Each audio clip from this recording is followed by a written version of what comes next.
बर्मन दास अपनी बीवी निशा और दोख्तर और चाची के साथ छुट्टी मनाने पंचमढ़ी आता है।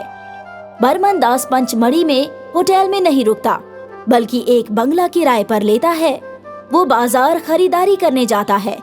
निशा चाची से सफाई करने के लिए कहती है और खुद आराम फरमाने लगती है।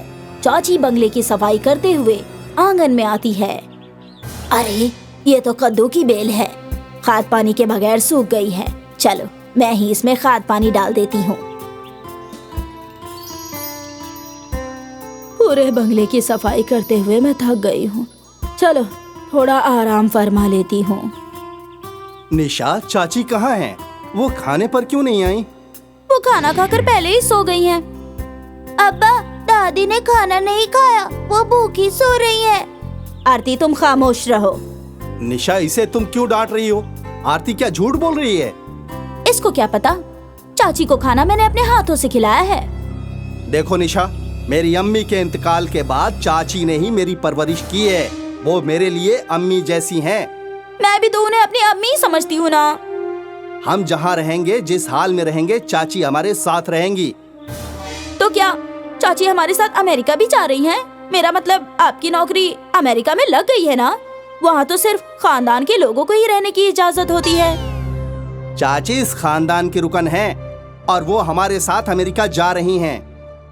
बहू ने कुछ खाने को नहीं दिया और मेरे बेटे से झूठ बोल दिया कि मैंने खाना खा लिया है। ठीक है, अब बहू से कौन झगड़ा करे, पानी पीकर ही सो जाती हूँ। अरे, मेरे कमरे में खीर पूड़ी ये कहाँ से आ गई? ये खीर पूड़ी मैं लाया हूँ चाची। डरो मत चाची, मैं कोई भूत नहीं हूँ, जादुई कद्दू हूँ। जादुई कद्दू? हाँ, इस बंगले के आंगन में एक कद्दू की सूखी बेल, जिसे आज तुमने ही सुबह पानी और खाद देकर हरा किया है। मैं तुम्हारी खिदमत से बहुत खुश हूँ। आज से मैं गायब रहकर तुम्हारे साथ ही रहूंगा और तुम्हारी देखभाल करूंगा। इसकी क्या जरूरत है? मैं तो अपने खानदान में महफूज हूँ। तुम बहुत भोली हो चाची। ये कहकर कद्दू गायब हो जाता है। चाची खीर पूड़ी खाने लगती है और पंचमढ़ी का मौसम बर्मन को रास नहीं आता और वो बीमार पड़ जाता है।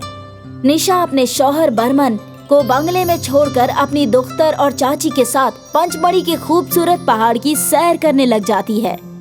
दोख्तर को एक जगह बिठाकर निशा चाची को दूसरी जानिब ले जाती है और पहाड़ के नीचे धकेल देती है। निशा दोख्तर को लेकर बंगले वापस आ जाती है। चाची जिसे पहाड़ से नीचे धकेल दिया था, वहाँ जादुई कद्दू हाजिर होकर एक बार फिर चाची जान की मदद करता है। चाची, तुम्हारी बहू से क्या दुश्मनी है? मैं उसकी सास हूँ, यही सबसे बड़ी दुश्मनी है।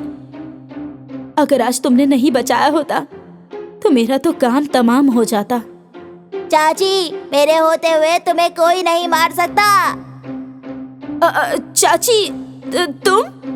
बहू मारने वाले से बचाने वाला बड़ा होता है। दादी आ गई, दादी आ गई। आप इतनी देर कहाँ थी दादी? चलो बेटी, कमरे में चलते हैं। आज मैं तुम्हें एक नया अफसाना सुनाऊंगी। हेलो जेमिनी सर्कस, आप रिंग मास्टर बोल रहे हैं? हाँ, मैं निशा बात कर रही हूँ। मैंने अदायगी पेशगी में ही कर दी है। आप कब तक आएंगे? कल सुबह? अच्छा ठीक है, वक्त पर आ जाइएगा। और हाँ, सारा काम मंसूबे के मुताबिक ही होना चाहिए। अच्छा, मैं फोन रखती हूँ। निशा किससे बात कर रही थी? वो मेरी एक सहेली है, उससे बात कर रही थी। अपनी सहेली से? वक्त पर आ जाइएगा, अदायगी पेशगी में कर दी है, इसका क्या मतलब है? अरे, आपको तो बहुत तेज बुखार है, आप आराम फरमाइए और कुछ नहीं। अगले रोज सुबह निशा की दोख्तर आरती पूजा के लिए फूल लेने आंगन में आती है और फूल तोड़ती है। तभी एक शेर दहाड़ के सामने आ जाता है। शेर को देखकर आरती चीख पड़ती है। दोख्तर की चीख सुनकर निशा, चाची और बर्मन सब आंगन में आ जाते हैं। चाची अपनी जान की परवाह किए बगैर शेर पर हमला करती है। बर्मन अपनी दोख्तर को बचाता है।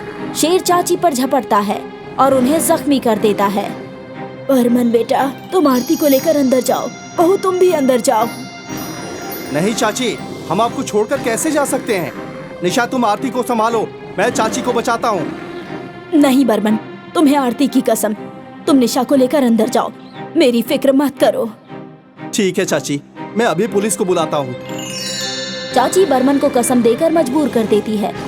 बर्मन अपनी दुख्तर और निशा के साथ कमरे में जाता है और पुलिस को फोन करता है। तब तक शेर चाची पर हमला करके बुरी तरह जख्मी कर देता है। तभी जादुई कद्दू हाजिर होकर शेर पर हमला करता है और चाची की हिफाजत करता है। कद्दू का वार शेर के जिस्म पर ऐसे लगता है जैसे कि भीम की गदा दुर्योधन को बेहोश कर देती है। कद्दू के वार से शेर बेहोश होकर नीचे गिर जाता है। तब तक पुलिस रिंग मास्टर को गिरफ्तार करके वहाँ लेकर आती है। बर्मन और निशा भी वापस आंगन में आ जाते हैं। रिंग मास्टर शेर को जाल में कैद करता है। बर्मन दास, ये जेमिनी सर्कस का रिंग मास्टर है। इसी ने तुम्हारे बंगले में शेर छोड़ा था। इंस्पेक्टर साहब, मुझे ऐसा करने के लिए निशा ने कहा था और पैसे भी दिए थे। निशा, तुमने? मुझे माफ कर दीजिए, मैं खुदगर्जी में अंधी हो गई थी। कैसे खुदगर्जी? मैं बताता हूँ। बर्मन दास, निशा तुम्हारी चाची से नफरत करती है और इसे बोझ समझकर रास्ते से हटाना चाहती है। इससे कबल भी तुम्हारी चाची को पहाड़ से नीचे धकेल चुकी है। उस मर्तबा भी मैंने ही चाची की हिफाजत की थी। हाँ बर्मन बेटा, आज भी इस जादुई कद्दू ने ही शेर से मेरी हिफाजत की है। जादुई कद्दू?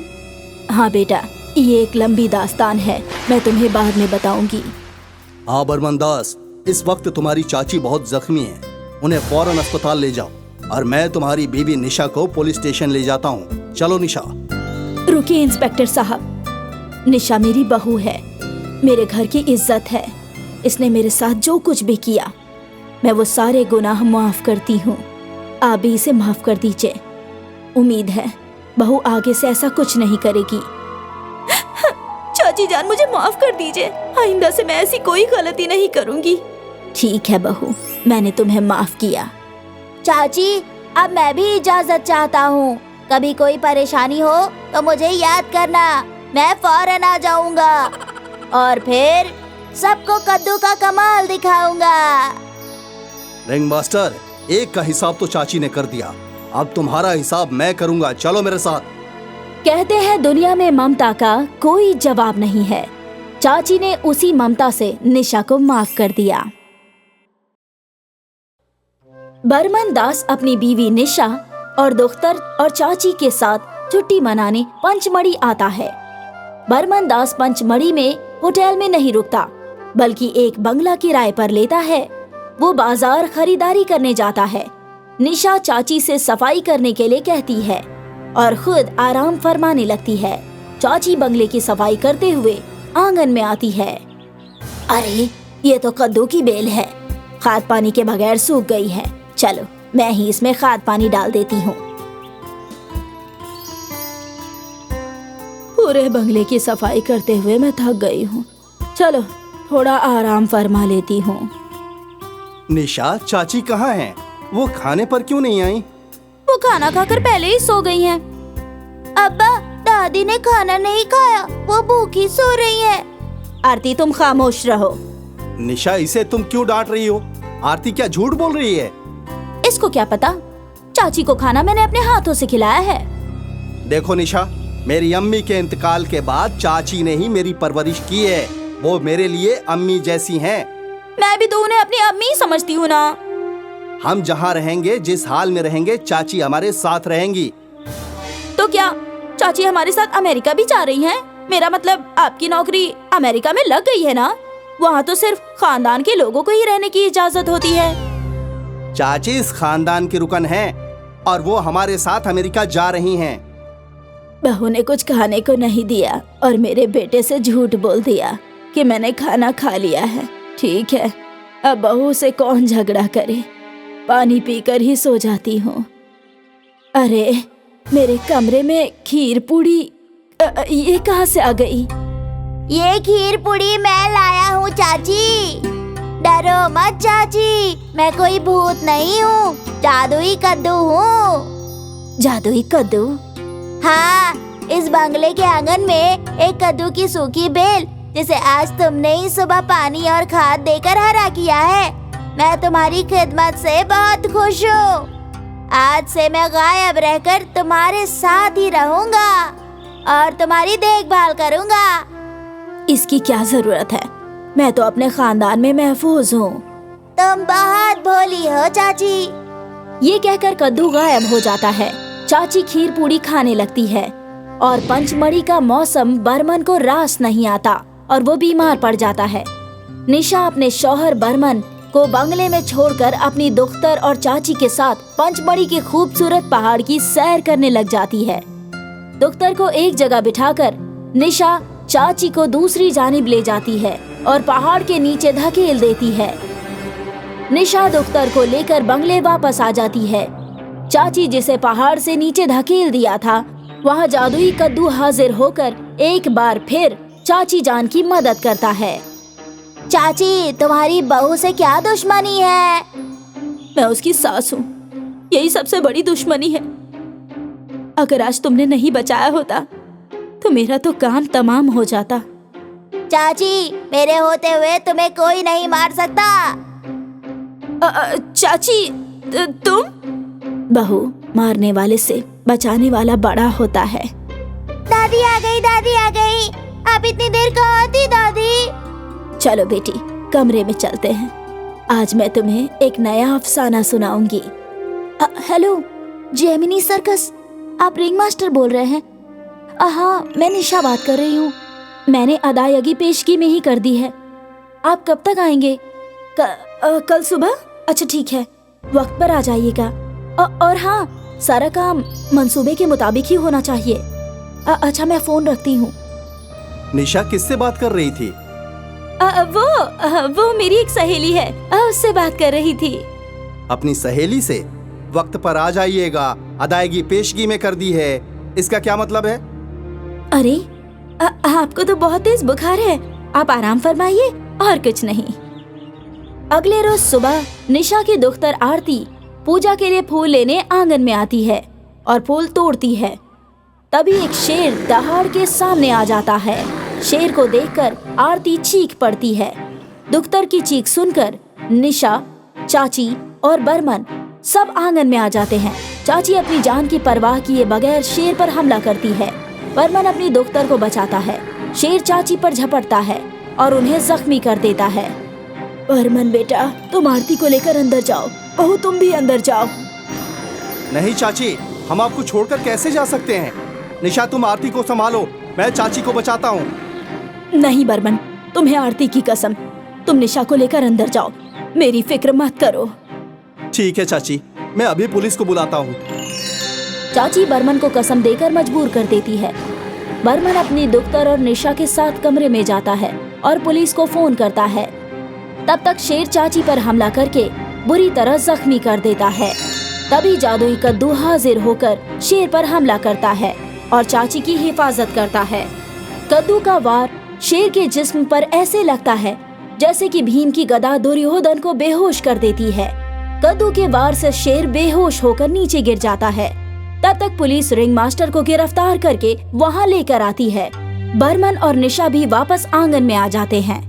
रिंग मास्टर शेर को जाल में कैद करता है। बर्मन दास, ये जेमिनी सर्कस का रिंग मास्टर है। इसी ने तुम्हारे बंगले में शेर छोड़ा था। इंस्पेक्टर साहब, मुझे ऐसा करने के लिए निशा ने कहा था और पैसे भी दिए थे। निशा, तुमने? मुझे माफ कर दीजिए, मैं खुदगर्जी में अंधी हो गई थी। कैसे खुदगर्जी? मैं बताता हूँ। बर्मन दास, निशा तुम्हारी चाची से नफरत करती है और इसे बोझ समझकर रास्ते से हटाना चाहती है। इससे कबल भी तुम्हारी चाची को पहाड़ से नीचे धकेल चुकी है। उस मर्तबा भी मैंने ही चाची की हिफाजत की थी।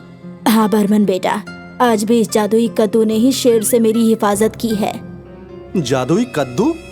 हाँ बेटा, ये एक लंबी दास्तान है, मैं तुम्हें बाद में बताऊंगी।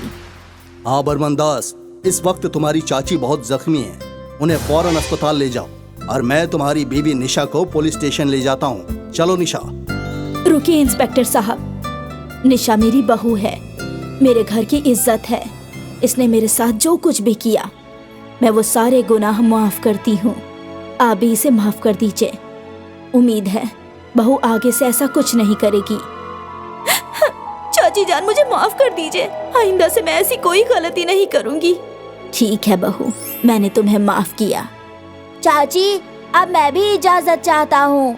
कभी कोई परेशानी हो तो मुझे याद करना, मैं फौरन आ जाऊंगा और फिर सबको कद्दू का कमाल दिखाऊंगा। रिंग मास्टर, एक का हिसाब तो चाची ने कर दिया, अब तुम्हारा हिसाब मैं करूंगा। चलो मेरे साथ। कहते हैं दुनिया में ममता का कोई जवाब नहीं है। चाची ने उसी ममता से निशा को माफ कर दिया।